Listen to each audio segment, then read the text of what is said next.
चलिए ब्रेक के बाद न्यूज रूम लाइव में लौट चुके हैं। आगे बढ़ेंगे जहां पर बड़ी खबर को लेकर बात होगी और ये पाकिस्तान में ट्रेन हाईजैक को लेकर अगर बात की जाए तो अलग अलग दावे हर कोई करता हुआ नजर आ रहा है।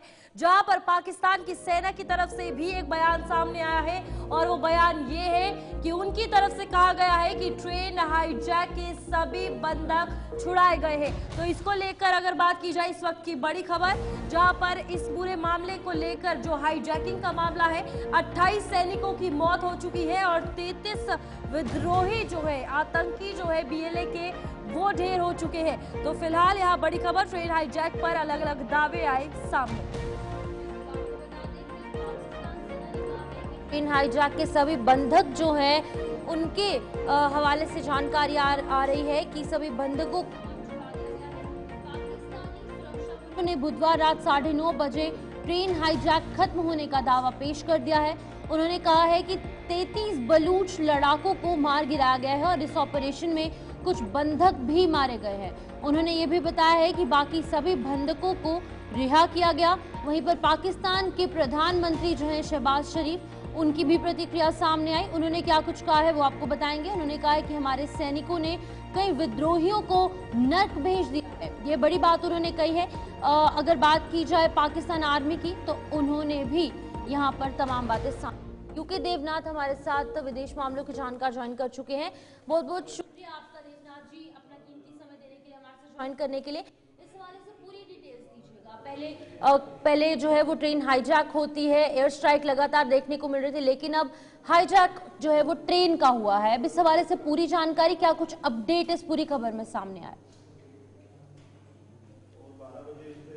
जी हाँ, आपने सही फरमाया। दुनिया भर में शायद ये वाकया मेरे को याद नहीं आता कि इससे पहले ट्रेन हाईजैक हुई हो। हमने बस हाईजैक की खबर सुनी थी, हमने हवाई जहाज के हाईजैक की खबर सुनी थी। ट्रेन हाईजैक की ये पहली खबर है। वैसे हल्के मूड में कह दूं कि इससे पहले हमने इस तरह का कुछ सीक्वेंस शोले पिक्चर में देखा था, जिसमें गब्बर सिंह के डाकू जो है ट्रेन को रोकने की कोशिश करते हैं। लेकिन सीरियस मामला ये है कि पाकिस्तान की सरकार ये दावा कर रही है कि उन्होंने अब पूरे मामले पर काबू कर लिया है।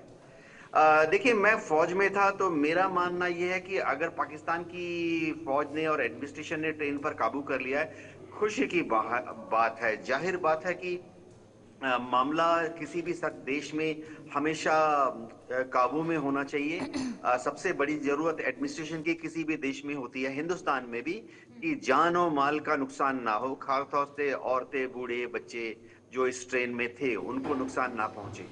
तो पाकिस्तान की सरकार दावा कर रही है कि उन्होंने शायद इस हाईजैक को अब न्यूट्रलाइज कर दिया है।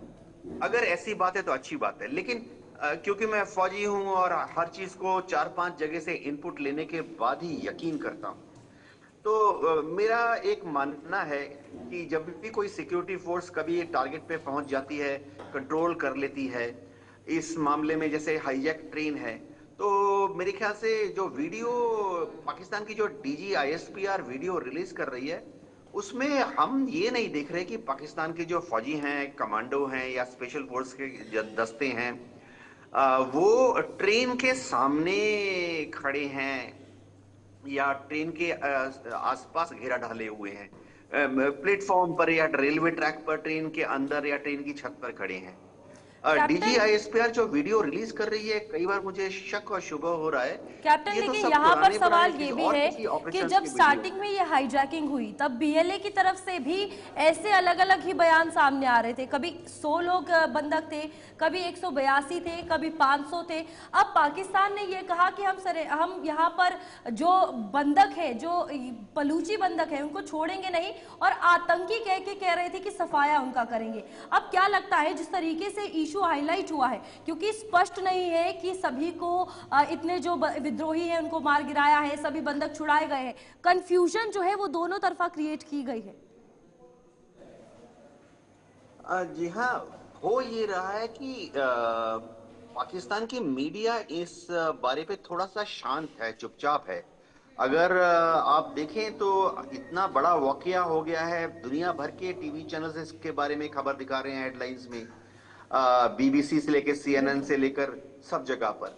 लेकिन पाकिस्तान की मीडिया में इस मामले में कोई खास चर्चा नहीं हो रही है। मेरा ये अंदेशा है कि पहले की तरह से शायद पाकिस्तान की सरकार है, आर्मी है, डीजी आईएसपीआर से शायद एक गैग ऑर्डर चला गया है सारे मीडिया को।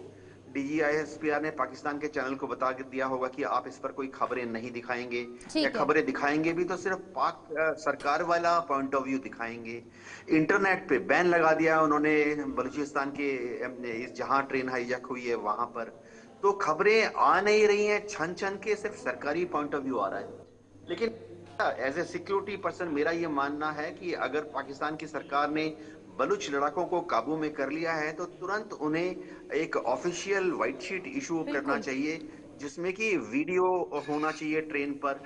देखिए, बलूच लड़ाके जो बयान दे रहे हैं, जाहिर बात है वो लड़ाके हैं, ऑर्गेनाइज ग्रुप तो नहीं है, तो उनसे बिल्कुल। जो खबरें आएंगी वो हमेशा थोड़ा अलग अलग आ सकती हैं।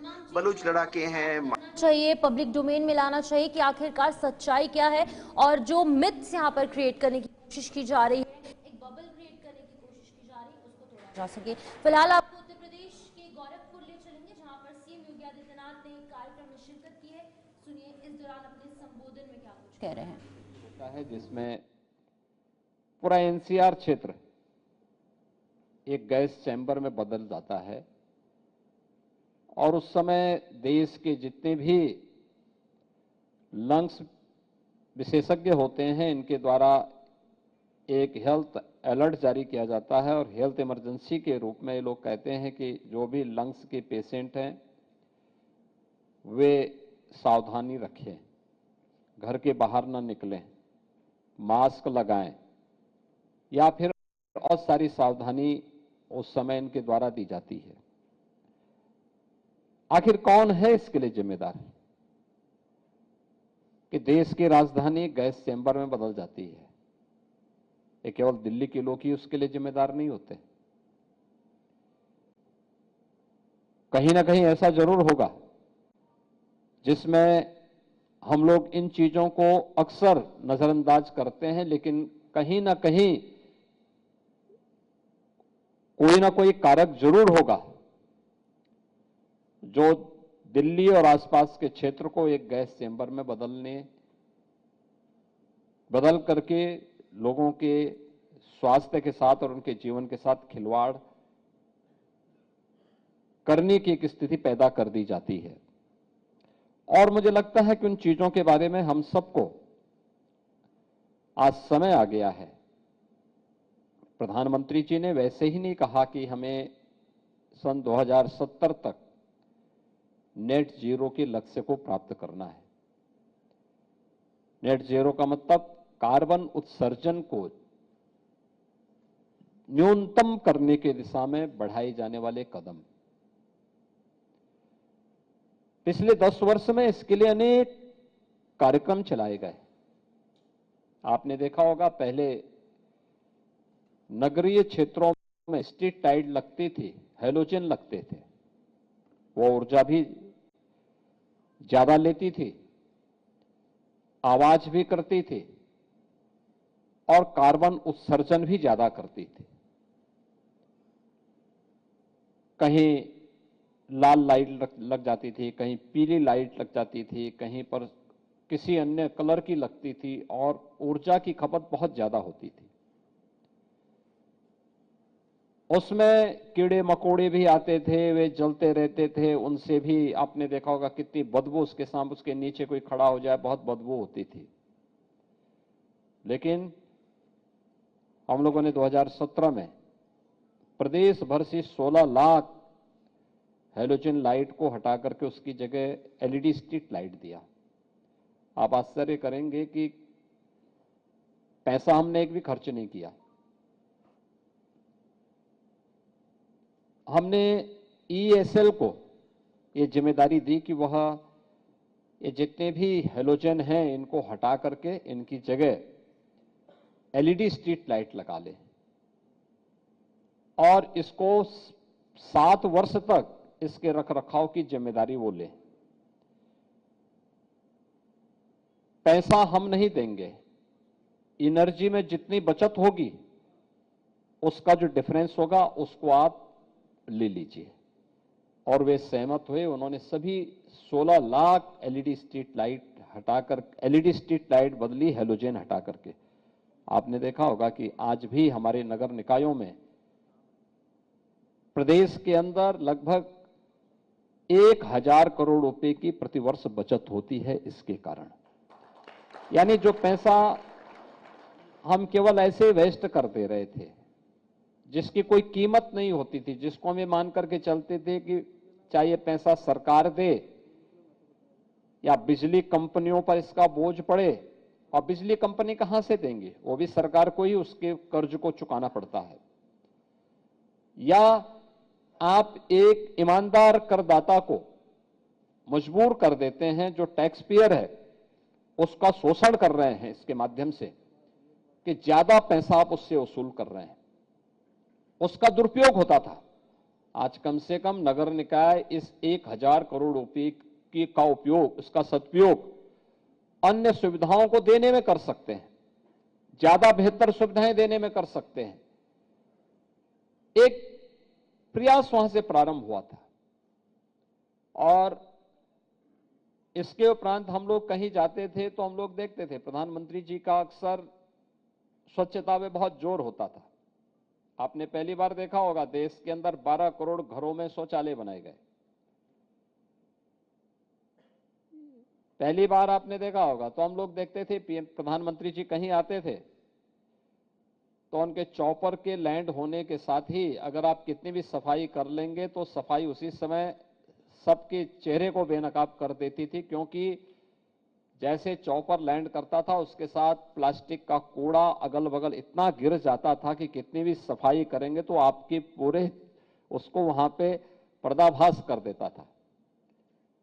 तो मैंने 4-5 जगह देखा कि हमारे स्थानीय स्तर पर प्रशासन कहता था सब अच्छा है, साफ सफाई है, सब कुछ ठीक है, लेकिन अचानक जैसे ही उनके 3 हेलीकॉप्टर लैंड करते थे उसके साथ पूरा कूड़ा अगल बगल जम जाता था। तो मैंने तय किया कि भाई प्लास्टिक को, सिंगल यूज प्लास्टिक को हमें बैन करना है। हमने 2018 में मैंने बैठक। तो ये तस्वीरें आपने देखी जहां पर गोरखपुर से सीएम योगी आदित्यनाथ जो हैं वो अभी फिलहाल लाइव थे और इस बीच में उन्होंने एक कार्यक्रम में शिरकत की थी जिसमें वो संबोधित कर रहे थे। इसी बीच आगे बढ़ जाएंगे, अब बात करेंगे दिल्ली के हवाले से, क्योंकि दिल्ली में भी सियासत अब गर्माती जा रही है और मुख्यमंत्री रेखा गुप्ता, आशा किरण पहुंच चुकी हैं। आपको बता दें कि ये दिव्यांगजनों के संग होली मिलन में सीएम पहुंची है। तो बिल्कुल यहाँ पर आपको बता दें कि होली का त्योहार है और आज होलिका दहन होगा, इसीलिए आशा किरण जो कि एनजीओ है वहाँ पर वो पहुंची है। दिव्यांगों के साथ वो होली मनाएंगी और इसी के चलते आपको बता दें कि सेक्टर 1 के रोहिणी में ये आशा किरण जो है आश्रम वहाँ पर पहुंची है। और खुशी का त्योहार, रंगों का त्योहार, उमंग का त्योहार होली खुद दिल्ली की सीएम रेखा गुप्ता आशा किरण के बच्चों के साथ मनाती हुई नजर आ रही है। आपको बता दें ये वही आशा किरण है जहां पर 14 बच्चों की मौत हुई थी और आज त्योहार के वक्त दिल्ली की सीएम वहां पर पहुंची है खुशियां बांटने के लिए और खुशियां साझा करने के लिए, क्योंकि रंगों का त्योहार है और इन बच्चों की जिंदगी में भी रंग हो उसके लिए ये आशा किरण काम करता है। और आज रेखा गुप्ता इन बच्चों के साथ दिल्ली की मुख्यमंत्री होली बनाने पहुंची है। तो बिल्कुल आपको बता दें कि ये तस्वीरें वहां से सामने आ रही हैं जहां पर कि सीएम रेखा गुप्ता जो है वो आशा किरण जो कि एक एनजीओ है वहां पर तमाम जो छोटे बच्चे हैं, जो युवा हैं, जो दिव्यांग हैं, उनसे मिलने के लिए पहुंचे हैं ताकि इस रंगों के त्योहार में उनकी भी जिंदगी में थोड़े से रंग कहीं ना कहीं रेखा गुप्ता और भारतीय जनता पार्टी की तरफ से डाले जा सके। हमारे साथ ताबिश कमाल है। ताबिश, आप बताइएगा, जब से रेखा गुप्ता मुख्यमंत्री बनी है एक्शन मोड में लगातार दिल्ली वासियों के लिए काम करती नजर आ रही है, लेकिन अब ह्यूमैनिटेरियन बेसिस पर भी वो एक एनजीओ के यहाँ पर पहुंची है जहाँ पर फिजिकली चैलेंज जो बच्चे हैं उनकी जिंदगियों में रंग भरने के लिए इस होली में वहां पर पहुंची है। बिल्कुल, देखिए शिवपाल, लगातार जब से सीएम रेखा गुप्ता ने दिल्ली की कमान संभाली है तब से लगातार वो अपने हर काम से दिल्ली की जनता को प्रभावित करने की कोशिश कर रही है और इसी कड़ी में आज वो सुबह आशा किरण पहुंच गई है और वहां जाकर उन्होंने जो दिव्यांगजन बच्चे हैं उनके साथ होली मनाई है। जो तस्वीरें वहां से सामने आई है उनमें उनके साथ दिल्ली सरकार में कैबिनेट मंत्री रविंदर सिंह इंदिराज भी नजर आ रहे हैं, जो समाज कल्याण मंत्री हैं। दोनों ही लोग आज सुबह ही वहाँ बच्चों के साथ होली मनाने के लिए पहुंचे। हालांकि ये पहले से प्रस्तावित कार्यक्रम था सीएम चाहती थी कि इस बार की होली दिव्यांगजनों के साथ मनाई जाए। साथ ही सीएम जब वहां पहुंची तो उन्होंने बच्चों को गोद में लेकर के डांस भी किया, बच्चों का मनोबल बढ़ाया, बच्चों को उन्होंने वहां पर उनके साथ खाया पिया, यानी कि बच्चों के साथ वो बिल्कुल बच्चों की तरह उनको बच्चों का ट्रीट किया उन्होंने। ऐसे में सीएम रेखा गुप्ता, चूंकि ये वही आशा किरण है जो पिछले साल काफी ज्यादा विवादों में रहा था, 14 बच्चों की मौत हुई थी, जिसकी वजह से दिल्ली सरकार पर कई सवाल निशान बीजेपी ने उस वक्त खड़े किए थे। ऐसे में जब आज सीएम रेखा गुप्ता यहाँ पहुंची हैं तो बच्चों के अंदर एक मनोबल है और चूंकि होली का पर्व है और देश भर में होली हर्षोल्लास के साथ मनाई जा रही है, इसीलिए सीएम की कोशिश है कि जो आश्रम है यहाँ पर अगर सीएम रेखा गुप्ता की अगर बात की जाए, ना ही सिर्फ होली के बल्कि अलग अलग त्योहारों की बात की जाए तो बड़े बड़े कार्यक्रम होते हैं, लोग वहाँ शिरकत करते हैं, लेकिन यहाँ पर आशा किरण के बच्चों के साथ सेलिब्रेट करना और वो जहाँ पर 14 बच्चों की मौत हुई थी, किस तरह का मैसेज, किस तरह की तस्वीर खुद रेखा गुप्ता के सामने लाता है बतौर मुख्यमंत्री? चूंकि अभी बीजेपी की नई सरकार दिल्ली के अंदर बनी है, काफी ज्यादा वादे किए हैं, संकल्प पत्र बहुत बड़ा है बीजेपी का, बीजेपी ने कई वादे करने का दावा किया है। तो ऐसे में जाहिर सी बात है कि जनता के दिल को छूना होगा। 2027 में दिल्ली नगर निगम का चुनाव है और बीजेपी चाहेगी कि नगर निगम की सत्ता पर इस बार बीजेपी काबिज हो सके। पिछली बार आम आदमी पार्टी के पास नगर निगम चली गई थी, तो ऐसे में ये आपको जरूरी हुआ कि आपको डिलीवर करना होगा, आपको जनता तक अपने डिलीवरी दिखानी होगी, आपको बताना होगा कि हम जनता के द्वारा चुने गए वही नुमाइंदे हैं जो जनता के बीच रहेगा। हालांकि एक कार्यक्रम की और सीएम की जो वीडियो है वो वायरल हुई है, जिसमें उन्होंने कहा है कि मुझे आप शादी ब्याह या जो आपके पारिवारिक कार्यक्रम है उनमें ना बुलाएं, क्योंकि उनमें अगर मैं नहीं आ पाऊंगी, क्योंकि मोदी जी ने एक बड़ी जिम्मेदारी मुझे दिल्ली की दी है।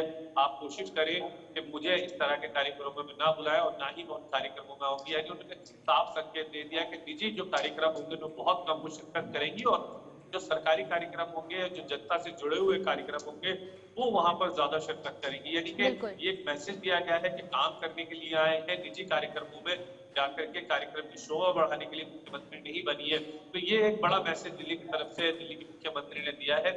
और आज जब आशा किरण को पहुंची है तो बच्चों का मनोबल बढ़ेगा, बच्चों के लिए वहां पर वो बच्चों के साथ खाएंगी पिएंगी बैठेंगी होली मनाएंगी। तो जाहिर सी बात है कि ये एक बड़ा इवेंट रहेगा सीएम इससे पहले। बिल्कुल ताबिश, एक बहुत अच्छा संदेश जो है वो मुख्यमंत्री रेखा गुप्ता द्वारा पेश किया गया है पूरे दिल्ली में, जहां पर वो दिव्यांग बच्चों के साथ मिलने के लिए पहुंची हैं, जहां पर 14 बच्चों की मौत भी हुई थी। लेकिन अब होली का पर्व मनाने के लिए उनके लिए कुछ भेंट, उनके लिए गिफ्ट्स, उनके लिए मिठाइयाँ तोहफे लेकर ये मुख्यमंत्री रेखा गुप्ता जो है उन्होंने वहां पर शिरकत की। इसी बीच में आगे बढ़ जाएंगे, बात होली की ही होगी, क्योंकि होली आने वाले कल 14 मार्च को देश भर में मनाई जाएगी और इसको लेकर तैयारियां जो हैं पूरे देश भर में जो है वो तेज हो चुकी हैं। खास तौर पर उत्तर प्रदेश और बिहार में चप्पे चप्पे पर पुलिस अलर्ट है और सोशल मीडिया पर पुलिस की पैनी नजर है। होली में माहौल बिगाड़ने पर कार्रवाई होगी, क्योंकि कुछ शरारती तत्व हैं जो कि लगातार कुछ जो बड़े पर्व होते हैं, जो फेस्टिवल्स होते हैं, उनमें खलल डालने का काम करते हैं। इन पर नियंत्रण किया जा सके,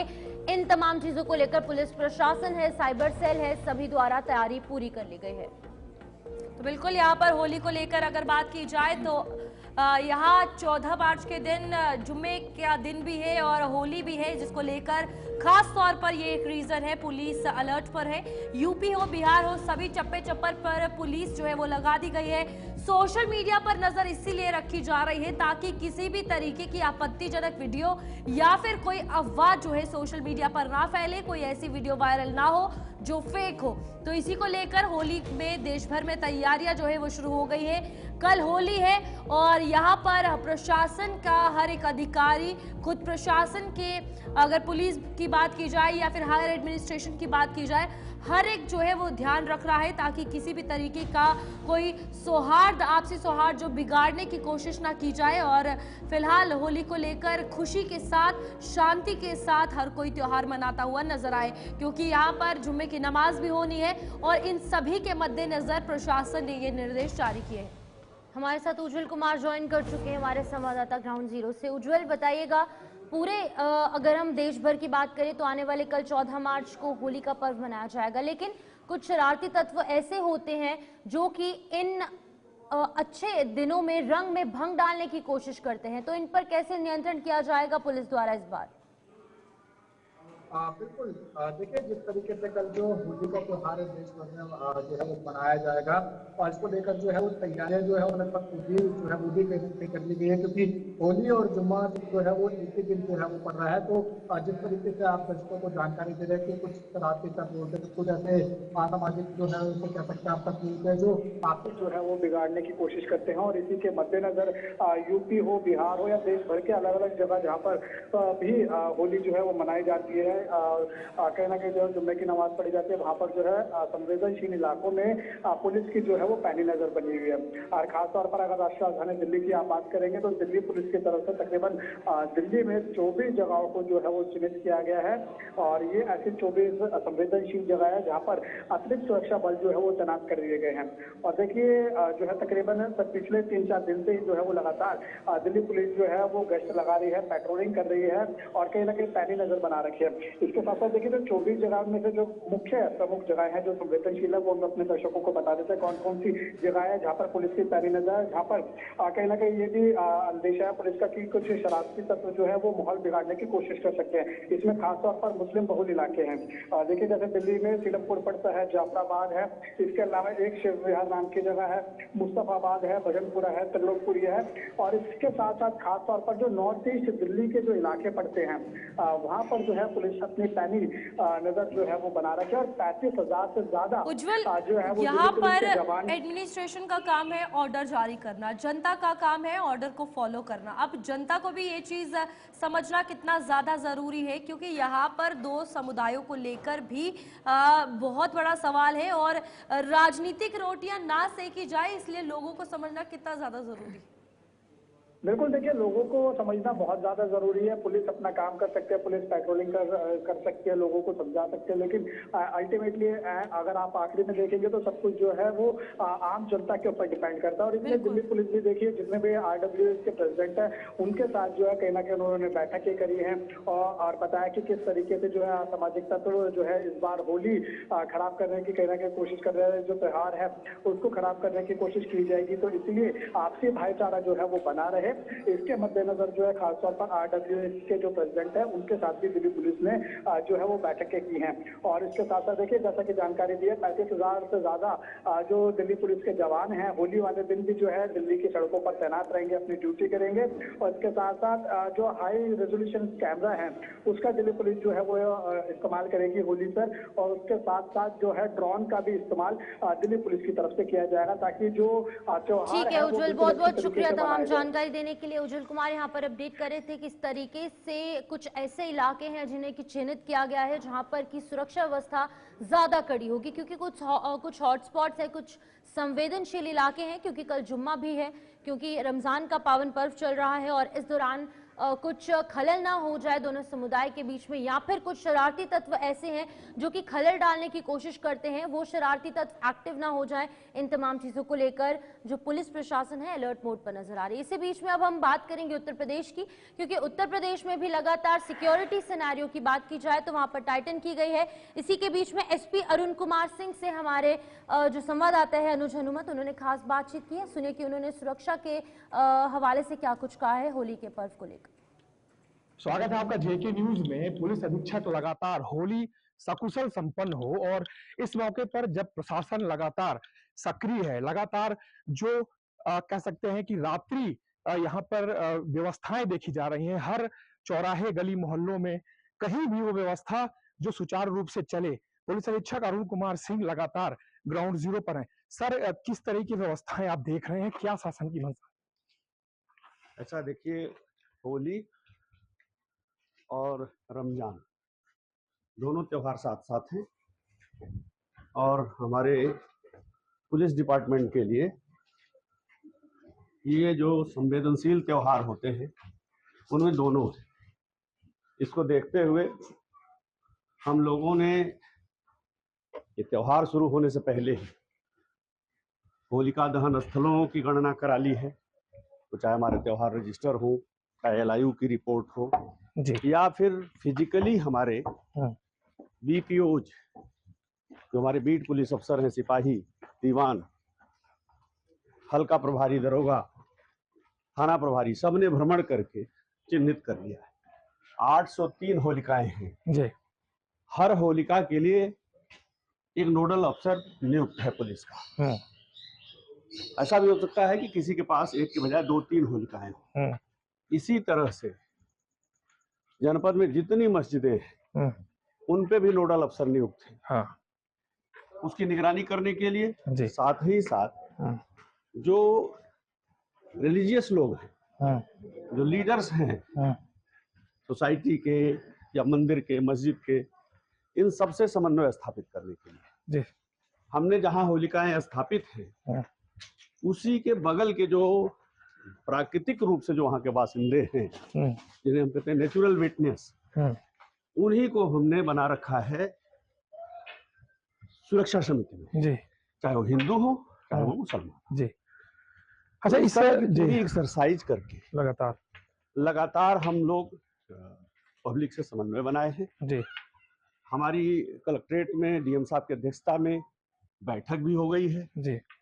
होली के रंग खेलने वाले दिन जुमा की नमाज है, उसको लेकर के भी हम लोगों ने दोनों समुदायों से मिल करके उसी मीटिंग में ही तय कर लिया था बहुत पहले कि पहले होली खेली जाएगी, 1 बजे तक होली समाप्त हो जाएगी, उसके बाद फिर नमाज पढ़ी जाएगी, उसके बाद शाम को जो होली मिलन के कार्यक्रम होते हैं, अबीर वगैरह लेके लोग निकलते हैं मिलने के लिए, वो 2-3 बजे के बाद फिर नहा धो करके लोग निकले और सभी पक्ष इसमें सहमत हैं, कहीं किसी तरह की कोई दिक्कत नहीं। फिर भी आप देख रहे हैं इसी तरह का पैदल मार्च लगातार दिन में, रात में, शाम को प्राय इसलिए किया जा रहा है कि जनता में कॉन्फिडेंस बिल्डिंग होनी चाहिए। कुछ लोग थोड़ा बहुत सशंकित हो जाते होंगे, लेकिन जब वो पुलिस देखते हैं, इस तरह से पुलिस प्रशासन, मजिस्ट्रेट्स हमारे साथ भी हैं, ये सभी लोग भ्रमणशील हैं, बिजली विभाग वाले भी सक्रिय हैं, जल कल वाले भी, नगर पालिका वाले भी, सभी सक्रिय हैं। तो जनता को लगता है कि त्योहार सकुशल होगा और हम आपको विश्वास दिलाते हैं कि सकुशल होगा। आपके माध्यम से जनता से भी अपील है कि अफवाहों पर न जाएं और पेशेंस बनाए रखें।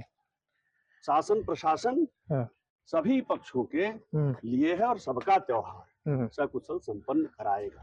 सर, एक चीज देख रहा हूँ, लगातार अवैध शराब पर कार्रवाई हो रही, त्योहारों पर ये बातें बड़ी महत्वपूर्ण रहती हैं। इसे लेकर के क्या कोई पहले से तैयारी की गई थी या ये कोशिश जो है वो आपकी अगुवाई में एक पिन पॉइंट पे चल रहा है कि इसे करना ही करना है? हाँ, देखिए, जो शराब की बात आपने कही, तो बिल्कुल यहाँ पर इस वक्त बड़ी खबर सामने आ रही है, जहाँ पर CM योगी ने कानून व्यवस्था की समीक्षा की है। होली पर डीजे से तेज आवाज में गाना बजाने वालों पर नजर रहेगी और लाउडस्पीकर की आवाज का होगा स्थायी समाधान, ये CM की तरफ से कहा गया है। डीजे की तेज धुन पर भी CM योगी की सख्त नजर है। अगर यहाँ पर होली के मद्देनजर बात की जाए तो दोनों तरफा डिसीजन जो है वो लिया गया है ताकि परेशानी किसी भी तरफ से ना हो, किसी भी समुदाय पर उंगली ना उठे। फिलहाल होली पर डीजे की तेज आवाज को लेकर और लाउडस्पीकर की आवाज को लेकर दोनों पर ये कहा है कि लाउडस्पीकर जो है उसका स्थायी समाधान किया जाएगा और डीजे की आवाज कम ही रखनी होगी, वरना कार्रवाई पुलिस कर सकती है। बिल्कुल, आपको बता दें कि होली को लेकर तमाम तैयारियां तेज हैं, जहां पर एक तरफ लोगों में काफी उत्साह है, लेकिन प्रशासन के कंधों पर ये अहम जिम्मेदारी, जहां पर कि सुरक्षा व्यवस्था को कड़ा करने के लिए अलग अलग तरीके से जो बड़े निर्णय हैं वो लिए जा रहे हैं। जहां पर सोशल मीडिया पर एक तरफ से नजर है लगातार पुलिस की, साइबर सेल की, वहीं दूसरी तरफ जो ग्राउंड है यानी कि जो सड़कें हैं, गली कूचे हैं, वहां पर भी कोई माहौल खराब ना हो, क्योंकि कुछ सेंसिटिव एरियाज हैं, क्योंकि कल जुम्मा भी है, होली का महापर्व भी है, तो इन दोनों के अंदर कोई क्लैश ना हो, इन तमाम चीजों को लेकर तैयारियां पहले से कर दी गई हैं। तो आपको बता दें कि CM योगी आदित्यनाथ ने ये बड़ा डिसीजन, बड़ा जो निर्णय है वो ले लिया है कि लाउड स्पीकर से कोई ज्यादा आवाज से गाने नहीं सुन सकता है होली के इस पर्व पर। हमारे साथ अनुज हनुमान ज्वाइन रजा बास है हमारे साथ ग्राउंड जीरो से। रजा, आप बताइएगा, ये दो तरफा डिसीजंस जो लिए जा रहे हैं, जहां पर एक तरफ सोशल मीडिया पर पैनी नजर रखी जा रही है, वहीं पर सड़कों पर गली मोहल्लों पे भी पैनी नजर पुलिस प्रशासन की है। अब आदेश ये है कि लाउड स्पीकर्स के जरिए कोई ऊंची आवाज में गाने नहीं सुन सकता, ताकि किसी को कोई दिक्कत ना पेश आए, दोनों समुदाय पर कोई उंगली ना उठे, दोनों समुदाय जो है वो अपने अपने ढंग से अपने अपने त्योहार मना सके। देखिए, आपको एक बात बता दें, किसी भी सरकार की प्राथमिकता होती है कि लॉ एंड ऑर्डर मेंटेन है। खासतौर पे होली का जो फेस्टिवल है उसमें हुड़दंग और जो है इस तरह की चीज़ें आती चली आई हैं, लॉ एंड ऑर्डर डिस्टर्ब ना, जिसकी वजह से डीजे वॉल्यूम पे भी अंकुश लगाने की बात वीडियो कॉन्फ्रेंसिंग के जरिए से योगी आदित्यनाथ, जिला एडमिनिस्ट्रेशन, जितने भी 75 जिले हैं उत्तर प्रदेश में, सारे डीएम और तमाम जो है पुलिस महकमे के लोगों से बता दिया है कि दोनों तरफ से मेंटेन रखना है। लॉ एंड ऑर्डर जो है वो प्राथमिकता अव्वल है किसी भी मुखिया के लिए, किसी के लिए, सरकार के लिए, क्योंकि सबसे बड़ी जवाबदेही मुख्यमंत्री की होती है, वही लॉ एंड ऑर्डर को मेंटेन करते हैं। और डीजीपी उत्तर प्रदेश ने साफ निर्देश दिया है कि जो योगी आदित्यनाथ और मुख्यमंत्री का निर्देश उसका पालन करना ही पड़ेगा। तमाम तरह का, खासतौर पे इससे पूर्व में पिछले साल होली में लखनऊ में कुछ आपत्तिजनक किसी समुदाय के बारे में डीजे में किस तरह से गाने चले थे, जिसपे उन लड़कों पर FIR हुई और योगी आदित्यनाथ के निर्देश वो लड़के पकड़े भी गए। तो लिहाजा ये कि कम्युनल फीलिंग की जो बढ़ोतरी है उत्तर प्रदेश में, जो फीलिंग बढ़ रही है, उसको दबाने का भी प्रयास किया गया है कि ऐसा नहीं कि आपको खुल्लम छूट दे दी गई है किसी को डिस्टर्ब करिए, लॉ एंड ऑर्डर डिस्टर्ब करिए, किसी रिलीजन को आपत्तिजनक टिप्पणी करके माहौल खराब करिए। तो दोनों तरफ से उन्होंने दबाने की कोशिश की है, जैसा एक मुखिया का काम होता है। यहाँ पर एक और सवाल है, कई ऐसी जगहें हैं जहाँ पर मंदिर और मस्जिद इकट्ठे हैं, वहां पर देखिए मंदिर में होली खेली जाएगी और जुम्मे की नमाज भी दूसरी तरफ है, वहां पर कैसे लॉ एंड ऑर्डर मेंटेन रहे और शांतिपूर्ण ये त्योहार बने या फिर जुम्मे की नमाज हो, उसको लेकर पुलिस प्रशासन ने काम किया है। क्योंकि वाराणसी हो एक बड़ा सवाल है, वहां पर भी दोनों चीजें होनी है और उसको लेकर भी कहीं ना कहीं ये ऑर्डर किया गया है, लाउड स्पीकर और साथ ही साथ मंदिर में होली खेलने को लेकर ऑर्डर।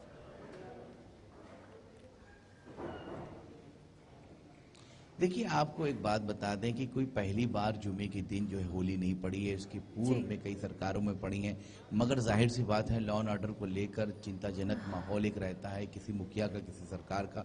लिहाजा जितनी भी जिला एडमिनिस्ट्रेशन के पुलिस महकमे के आला अधिकारी हैं, जिला अधिकारी हैं, वो संवाद स्थापित करते हैं, शांति मीटिंग, पीस मीटिंग जिसे कहते हैं, बुलाते हैं, मोहल्ला नुक्कड़ सभा करते हैं, लोगों को बताते हैं कि आप एक वर्षों से दोनों समुदाय के लोग इस देश में रह रहे हैं, दोनों भाईचारा का सबूत दें और एक दूसरे के फेस्टिवल में सहयोग दें। खास तौर पे कहीं ना कहीं टाइमिंग में जो है मतभेद था, उसको भी सॉर्ट आउट किया कई जिलों में जिला अधिकारी और एडमिनिस्ट्रेशन ने। तो अब ऐसी कोई खबर नहीं आ रही किसी जिले में कोई डिस्प्यूट है, जिसको जो टाइमिंग नमाज की मुय्यन की गई है, फिक्स की है, वहाँ नमाज होगी और जो जुलूस है होली फेस्टिवल का जो टाइम फिक्स्ड है, उस टाइम फिक्स पे होली फेस्टिवल का जुलूस निकलेगा।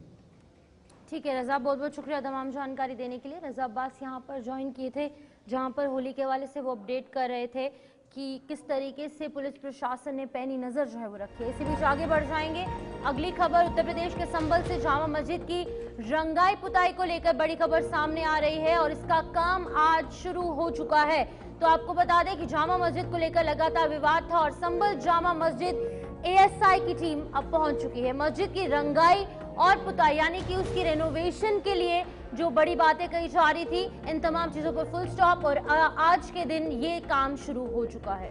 बिल्कुल, यहाँ संभल में होली के जुलूस को लेकर पुलिस प्रशासन द्वारा तैयारियां शुरू हो गई है। होली जुलूस के रास्ते में पड़ने वाली मस्जिदों को ढकने का काम शुरू कर दिया है और मस्जिद के रास्ते वाले हिस्से पर टेंट लगाकर उन्हें ढकने का काम शुरू किया है। आपको बता दें, जुलूस वाले रास्ते पर लगभग 10 मस्जिदें जो है वो आ रही है, तो उन पूरी मस्जिदों को ढक दिया जाएगा क्योंकि यहाँ पर दोनों समुदाय के बीच शांति रहे और किसी की भावनाओं को ठेस ना पहुंचे, उसके चलते ये सभी फैसले लिए जा रहे हैं। एक तरफ यहाँ हिंदू समुदाय की अगर बात की जाए तो वो होली का जुलूस आराम से निकाले, खुशी के साथ होली मनाए, और दूसरी तरफ मुस्लिम समुदाय की अगर बात की जाए तो उनका जो मस्जिद है उन पर किसी तरीके की बात ना आए या फिर जुम्मे की नमाज जो है वो शांतिपूर्ण तरीके से हो, उसको लेकर फिलहाल ये फैसला लिया गया है। तो आपको बता दें कि रास्ते की तरफ से एक टेंट लगाया गया है और टेंट लगाकर मस्जिदों को ढका जा रहा है। विवादित शाही जामा मस्जिद के 3 तरफ रास्तों पर भी टेंट लगाया। विजेंद्र सिंह हमारे साथ संभल से लगातार जानकारी साझा करते हैं इस हवाले से। और विजेंद्र, बहुत बहुत शुक्रिया एक बार फिर से ज्वाइन करने के लिए। बताइएगा, लगातार आप इस मामले को लेकर तमाम दर्शकों तक जो अपडेट है वो साझा कर रहे हैं। आज इसकी रंगाई पुताई का काम शुरू हो चुका है, जो कि विवादित जामा मस्जिद थी। इस हवाले से पूरी जानकारी दीजिएगा। बिल्कुल रूपाली, जिस तरह से आपने देखा लगातार हाईकोर्ट में ये मामला गया था, जिस तरह से जो मस्जिद कमेटी वो लगातार मांग कर रही थी कि मस्जिद की पुताई होनी चाहिए और मामला हाईकोर्ट पहुंच गया, जबकि हिंदू पक्ष इसका विरोध कर रहा था। हिंदू पक्ष का तर्क था कि जो मंदिर के सबूत है उनको मिटाया जा सकता है। लेकिन अब आपको बता दें, जो धरोहरें हैं यहीं की नहीं, पूरे भारत में जो धरोहरें हैं, पुरानी बिल्डिंगें, वो सब एएसआई के हाथ में है, एएसआई की देखरेख में है। तो एएसआई का मामला पूरा बनता है, इसलिए एएसआई ने जो अपनी रिपोर्ट हाईकोर्ट में पेश करी थी और हाई कोर्ट ने रंगाई पुताई से इनकार कर दिया था कि रंगाई पुताई की जरूरत नहीं है। लेकिन उसके बावजूद भी दोबारा से फिर जो मस्जिद कमेटी है वो एएसआई के दोबारा से कहा कि हमारे जो पूरे सबूत हैं वो नहीं दिए, पूरा जो सर्टिफिकेट है वो नहीं दिया और पूरी तरह से जो एफिडेविट है उसका जवाब नहीं दिया। तो देखा आपने किस तरह से जो है हाई कोर्ट ने अब रंगाई पुताई के लिए कह दिया और एएसआई की टीम रंगाई पुताई के लिए पहुंच गई है। क्योंकि सुबह ही जो संभल सदर है उन्होंने कहा था, मस्जिद के जो सदर है एडवोकेट जफर अली, उन्होंने कहा था कि एएसआई पहुंचेगी और रंगाई पुताई दीवारों पर होगी। तो अब रंगाई पुताई का जो काम है वो शुरू हो गया है। हालांकि हम आपको बता दें कि जो मुस्लिम कमेटी है और जो मुस्लिम है उन्होंने हाई कोर्ट का आभार व्यक्त किया, क्योंकि लोगों का कहना था कि अगर ईद पर हमारी जो मस्जिद है उसकी पुताई नहीं होगी तो हमें ईद पर इबादत से क्या फायदा, रोजा रखने से क्या फायदा और नए कपड़े पहनने से क्या फायदा होगा। जी, तो यहाँ पर सवाल ये है ना कि अगर वहाँ पर एएसआई की टीम पहुंचेगी, हालांकि ये कहा नहीं गया कि रंगाई पुताई करो, उसके बावजूद भी वो कर रहे हैं। अब इमोशनल एंगल जो है वो दिया जा रहा है, क्योंकि जामा मस्जिद जो है वो विवादों में बना हुआ है। इंतजार आना चाहिए फैसले का, उसके बाद सब चीजें आगे बढ़नी चाहिए। लेकिन यहाँ पर क्या लगता है कि किस तरीके से ये रिएक्शन ऑपोजिट निकल कर आ रहा है? देखिए, आपको बता दें जिस तरह से हाई कोर्ट की तरफ से जो आया था कि दीवारों की रंगाई पुताई कर सकते हैं, तो उसके बाद ही शायद एएसआई वहां पर पहुंच रही है। और एएसआई ने भी जो अपना पत्र लिखा था उसमें जो फोटोग्राफी थी, वीडियोग्राफी थी, वो सब करके भेजी थी। क्योंकि ये मामले की कई बार सुनवाई हाई कोर्ट में हुई। तो अगर रिएक्शन की बात करें तो अधिकारियों को या फिर हिंदू या मुस्लिम किसी को भी कोई किसी तरह से दिक्कत नहीं है। मांग अपनी अपनी जरूर रखी गई है। लोगों का कहना जरूर है हिंदू पक्ष चाहता है पुताई ना हो, क्योंकि यहाँ पर मंदिर मस्जिद का जो मामला है वो कोर्ट में चला है। जामा मस्जिद बराम हरिहर मंदिर ऋषिराज इसके देखा जाए तो वो मुद्दा ही है और विष्णु शंकर जैन जो है वो इसके अधिवक्ता है। तो मामला जो है हिंदू पक्ष तो नहीं चाहता पुताई, लेकिन मुस्लिम पक्ष चाहता है ईद को लेकर के कि इसकी पुताई हो। तो हो सकता है उसी को लेकर एएसआई इसके लिए उनकी भावनाओं को देखते हुए ये रंगाई पुताई का फैसला लिया गया। ठीक है विजेंद्र, बहुत बहुत शुक्रिया तमाम जानकारी देने के लिए। विजेंद्र सिंह यहाँ पर लगातार अपडेट कर रहे थे संभल से, जहाँ पर एएसआई की टीम एक बार फिर से संभल पहुंच चुकी है, क्योंकि आज विवादित जामा मस्जिद की जो रंगाई पुताई का काम है, जो रेनोवेशन उसे ठीक करने का काम किया जा रहा था, वो आज एक बार फिर से शुरू हो जाएगा। कोई खलल ना हो, इसको लेकर सुरक्षा के भी कड़े इंतजाम। इसी बीच न्यूज रूम ड्राइव में फिलहाल इतना ही। मुझे और मेरी सहयोगी को दीजिए इजाजत। नमस्कार।